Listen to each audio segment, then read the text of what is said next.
Soalan, beli emas ni ada susut nilai kah? Ramai orang sebenarnya salah faham. Mereka fikir emas ni ada susut nilai sedangkan itu tidak tepat.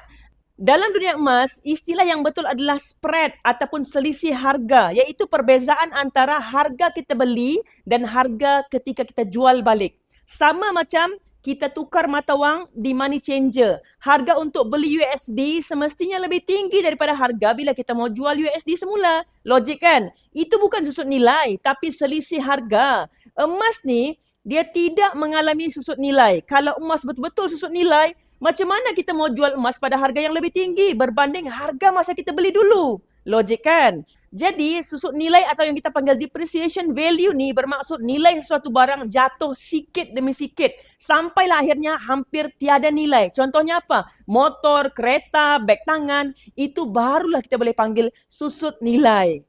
Dalam emas, yang wujud hanyalah spread, bukan depreciation value. Jadi biasakan guna istilah yang betul. Emas tidak ada susut nilai, yang ada hanyalah perbezaan harga jual dan beli yang namanya spread ataupun selisih harga. Jelas? Memulakan tabungan serendah RM100 dalam emas dan tiada komitmen bulanan, isi beg biru di bawah, saya bantu anda. Moga kekayaan anda terus berkembang dengan ilmu. Follow for more tips.